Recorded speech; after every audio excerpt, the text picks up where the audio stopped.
Thank you very much. I hope I'm heard enough. Yeah, we can hear you. Yeah. Fine. Good. Χαιρετώ όλους εδώ στην Αθήνα. Θα χαρόμουν να μπορούσα να μιλήσω ελληνικά, αλλά because of the international audience, I'll switch to English. I'm impressed by the Greek.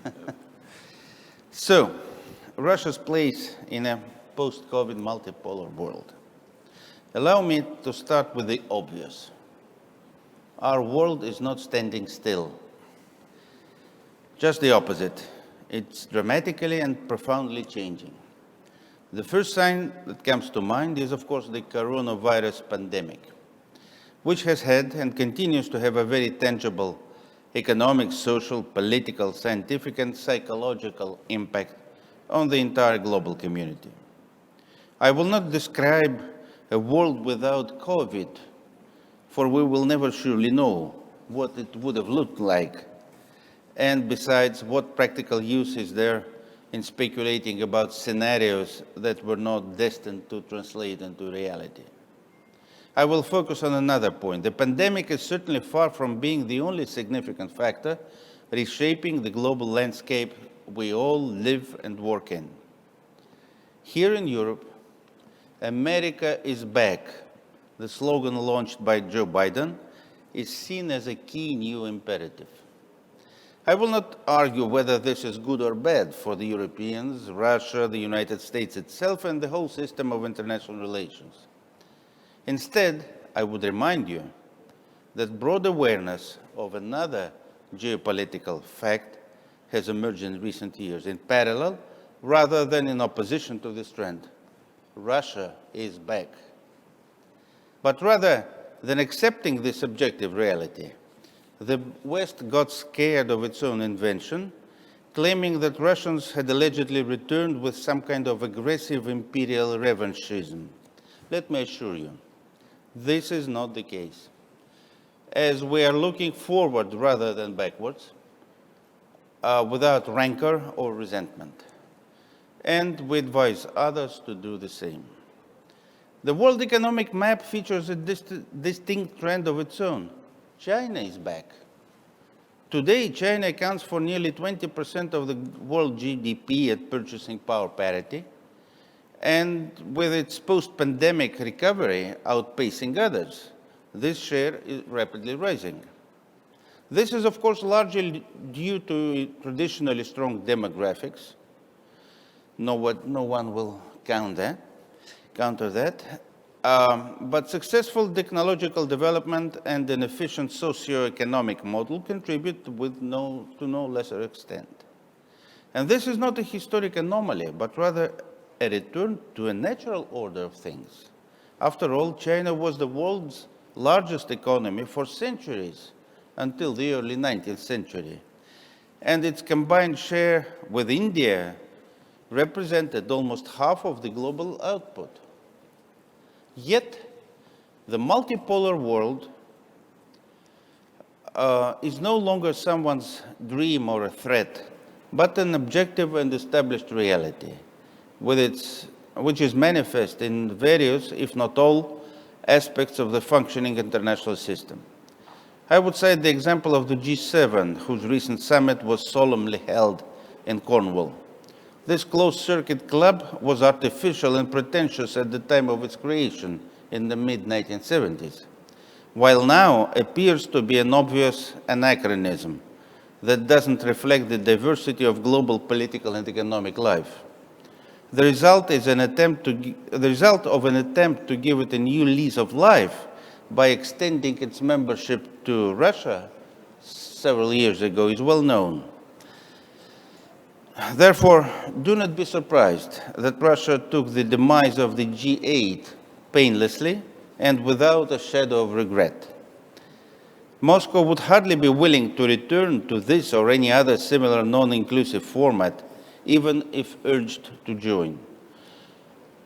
This would be utterly needless, as we participate in the G20, BRICS, and SCO, which are much more relevant today, keeping in mind, of course, the central role of the United Nations. So today, almost everyone agrees that the world has already become multipolar. At the same time, this unstable world is approaching at full speed another major fork on the road. If selfish motives, preconceived notions, long-standing phobias and stereotypes guide the choice of the way forward, as they do now, then the system under construction may easily become bipolar again. This time, the US and the EU would be on one side and China and Russia on the other. In my view, such a configuration benefits no one. But in fact, many in the West, particularly across the Atlantic, perceive it as inevitable, labeling it in advance as a historic battle of an alliance of democracies against autocracies. Needless to say, we, as well as our Chinese friends, I believe, do not agree with this arrogant and confrontational presumption. However, if the West treats Russia in the spirit of the push-back, constrained, selective engagement triad invented by the EU and focuses exclusively on further degradation of relations without even trying to rectify them, it will only prompt us to choose the path described above. Believe me, our aim is not an alliance with China against the European Union and the United States, or the collective West against Beijing. To reassure the most paranoid Atlanticists, I will add, we are not fantasizing an alliance with the EU against America either. What is then our vision of a new strategic equation that would enable the world not only to emerge from the pandemic wiser, but also to find answers to the uncomfortable awareness of the fragility of mankind and our planet's civilization? By the way, the recent irresponsible and dangerous provocation undertaken by the British destroyer of the coast of Crimea could produce the same sad thoughts. Russia, for its part, does not just throw slogans around, but also confirms its words with deeds, including at the Geneva summit, where, notwithstanding the low level of bilateral relations, Russian and US leaders, proceeding from a special shared responsibility for international peace and security, managed to renew dialogue on strategic stability. Our proposal to convene a meeting of the leaders of the 5 permanent members of the UN Security Council remains valid. Sometimes it's not a bad idea to recall the conclusions reached by our predecessors in the same city of Geneva more than 35 years ago and adapt them to the current situation. Today, no country can win either a nuclear war or, I will add, the fight against the coronavirus pandemic and other global threats. Let's admit, mankind has missed a historic chance to truly unite and join forces to confront a common enemy, which, unlike others, does not divide the world into democracies and autocracies, but strikes at anyone. I mean the virus. That is sad. But now, post factum, it is important that this crisis serves as a lesson for the future for the world community. Rather than getting carried away by the obviously counterproductive search for the source of the virus and those responsible, efforts should focus on elaborating measures and procedures that will prevent chaos and paralysis of multilateral mechanisms when mankind faces the next pandemic or other universal threat.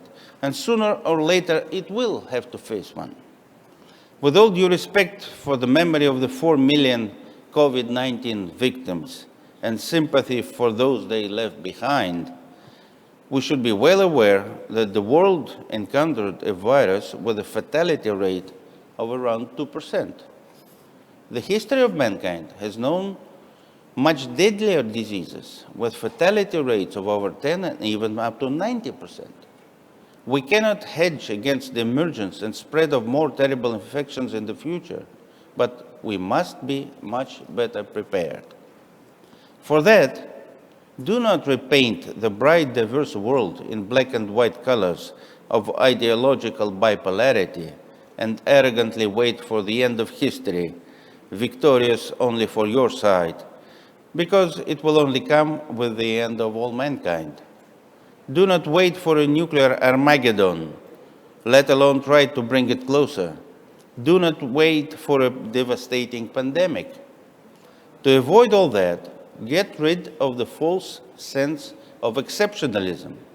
Abandon the flawed logic of a zero-sum game and the practice of replacing international law with a West-centric concept of a rules-based world order. Thereafter, on the basis of equality, mutual respect, and consideration for each other's interests, together we can and should work out collective, pragmatic, and mutually beneficial solutions that would ensure stability and sustainability of the entire international system, rather than that of one of its individual actors, and its resilience to inevitable internal contradictions and powerful external shocks. I do not see any other strategic equation. This is the only option, by and large. As Russian President Vladimir Putin noted following the recent summit in Geneva, we have a lot to work on. Russia encourages all those who want to see our planet peaceful and prosperous to work together precisely in that way. Thank you.